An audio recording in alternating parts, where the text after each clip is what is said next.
In the shadowy heart of Kalahesti's forest, where ancient trees whisper stories older than memory, a hunter named Thin Nen lived a life untouched by the world of temples and rituals. Fierce and free, he knew only the laws of the wild. Yet within his rugged spirit lay an innocent longing for something beyond the hunt. One day, as Thin Nen tracked his prey through sun-dappled glades, he stumbled upon an ancient Shiva lingam nestled beneath a gnarled tree. In that moment, the forest fell silent. The air itself seemed to tremble with sacred energy. Thin Nen, moved by a force he could not name, felt his heart surge with reverence. Though unversed in sacred texts or ritual, he knew he had found the divine. From that day, Thin Nen's life was forever changed. He returned daily to the lingam, offering whatever he could. Cool spring water carried carefully in his mouth. Wild flowers gathered from hidden clearings, and the choicest meat from his hunt. His offerings broke every traditional rule, yet each act overflowed with pure, childlike devotion. Unbeknownst to Thin Nen, a temple priest also tended to the lingam. Each morning, the priest arrived to find the altar defiled. Meat scattered petals, water splashed without order.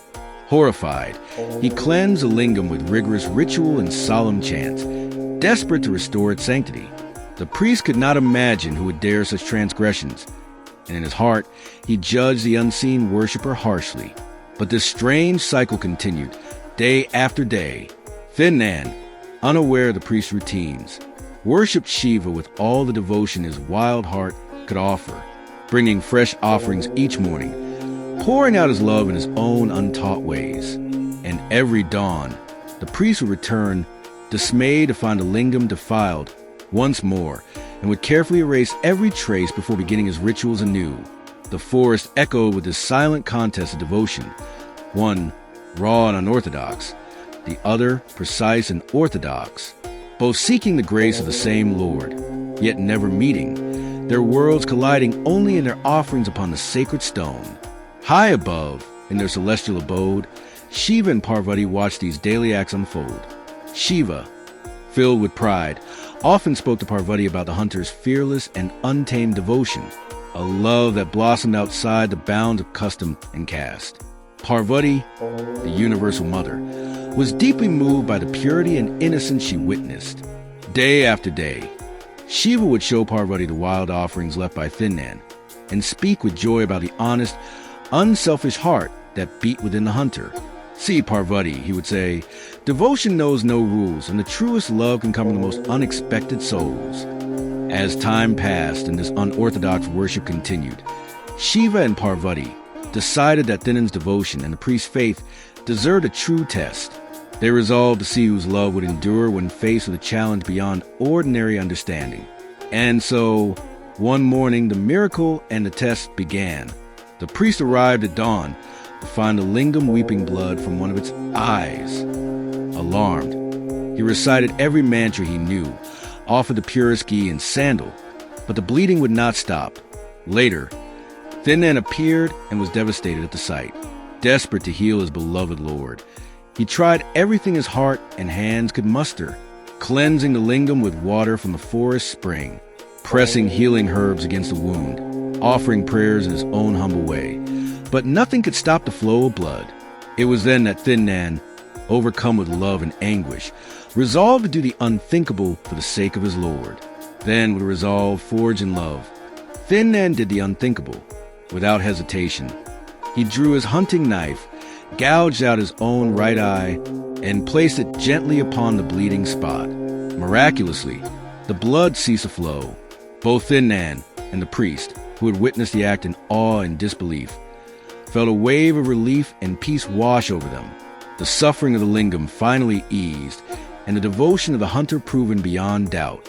But just as calm returned and hope seemed restored, another miracle and a fresh test unfolded.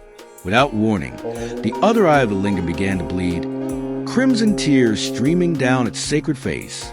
The joy and relief melted instantly into shock and anguish as both Thin Nen and the priest realized this is not yet over. Undaunted by pain or loss, Thin Nen stood firm, his devotion burning brighter than ever, determined to heal his beloved lord again. Yet half blind and with blood streaming down his face, he faced a new challenge. How would he know where to place his remaining eye? With courage and ingenuity, Thin Nan pressed his foot firmly upon the exact spot of the bleeding, marking it so he would not falter in his final act of love. Then, summoning every ounce of strength, Thin Nan raised his hunting knife once more.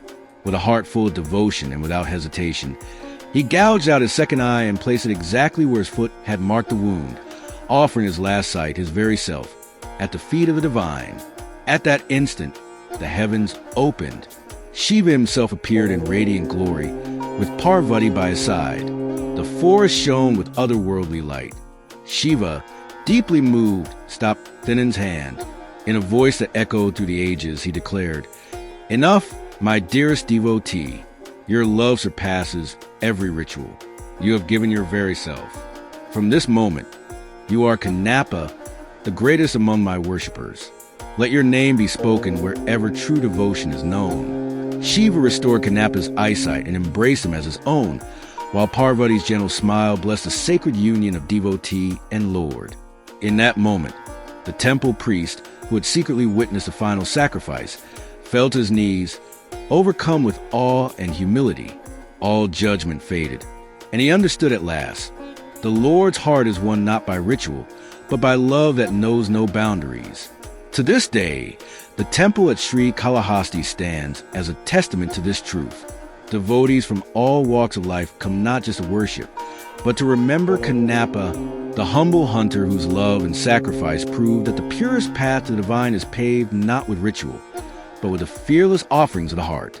If you like this video, subscribe, like, and share for more content.